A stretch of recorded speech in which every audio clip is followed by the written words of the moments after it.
प्राचीन काल में जावा साम्राज्य हुआ करता था। जावा साम्राज्य के राजा का नाम सम्राट प्राभुबाका था। राजा की एक बहुत ही सुंदर बेटी थी, उसका नाम एलिना था। प्राभुबाका इतना शक्तिशाली राजा था कि उसे कोई युद्ध के लिए ललकारने का साहस तक नहीं करता था। एक दिन पेंगन के राजा ने अचानक जावा साम्राज्य पर आक्रमण कर दिया।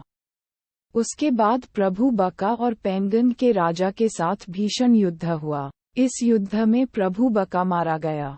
पेंगन के राजा ने इस जीत का श्रेय आपके मंत्री बंदावास को दिया और बंदावास को जावा राज्य का राजा भी बनाया गया था।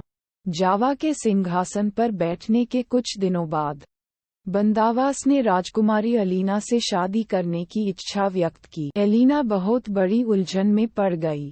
वह अपने पिता के हत्यारे के साथ विवाह नहीं करना चाहती थी, लेकिन इनकार करना भी कठिन था क्योंकि उस स्थिति में उसे बंदावास के क्रोध और राजा की बात न मानने पर क्या सजा मिल सकती थी, एलिना वह भी जानती थी।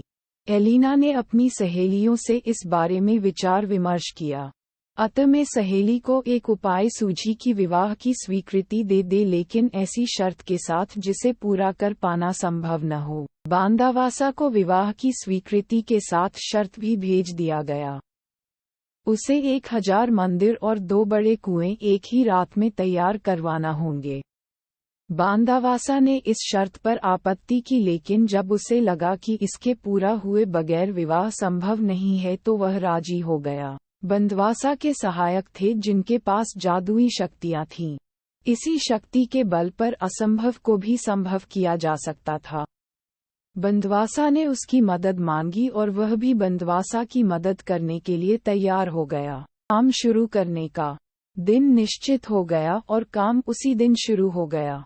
जादुई शक्तियों के बल पर सेना की स्थापना कर कार्य प्रारंभ किया। आधी रात तक ही 500 मंदिर बन चुके थे। एलेना अपने एक नौकर को कार्यस्थल पर ये देखने के लिए भेजती है कि निर्माण कार्य कैसे चल रहा है। सुबह करीब 4 बजे लौटकर नौकर ने बताया कि 900 मंदिर बनकर तैयार है और दोनों कुएं भी लगभग तैयार हो चुके हैं। ये सुनकर राजकुमार को बहुत चिंता हुई क्योंकि इसका मतलब था कि सुबह 5 बजे तक सब कुछ तैयार हो जाएगा। राजकुमारी को बंदवासा से विवाह करना होगा। राजकुमारी की सहेली को एक और उपाय सूझी। उसने राज्य के सभी घरों की महिलाओं को जगाना शुरू किया और सबको चावल फटकने का काम करवाने लगी। करीब करीब सभी घरों की महिलाओं को जगा दिया और चावल फटकने का काम राज्य की ओर से बोला गया है। जो जितना चावल फटकेगा, जितना तेज आवाज में गीत गुनगुनाएगी, उसे पुरस्कार दिया जाएगा। अब सारी महिला चावल फटकते हुए गीत गाने लगी। उधर काम में लगे मजदूर को लगा सुबह हो गई, महिलाएं जाग गई हैं और घरेलू कार्य करना शुरू हो गए हैं। कर्मचारियों में बातचीत शुरू हो गई। कोई कहेगा कि सुबह हो गई है, काम बंद कर देना चाहिए, तो कोई कहेगा कि काम बंद करने के लिए सरकारी अधिकारियों के आदेश का इंतजार करना चाहिए। कोई कहता है कि मंदिर बनाने से क्या फायदा, अभी पूरी तरह से तैयार नहीं हुआ। उन्होंने काम धीमा कर दिया क्योंकि उन्हें लगा कि राजा शर्त हार गया है। सुबह 5 बजे जब वे बंदावासा पहुंचे तो उनका कलेजा फट गया। देखा मजदूरों ने काम करना बंद कर दिया है। उन्होंने 1 घंटे पहले काम बंद कर दिया, जिससे बंदावासा शर्त हार गया। लक्ष्य को पाने के लिए जरूरी है कि सारा ध्यान लक्ष्य पर केंद्रित हो।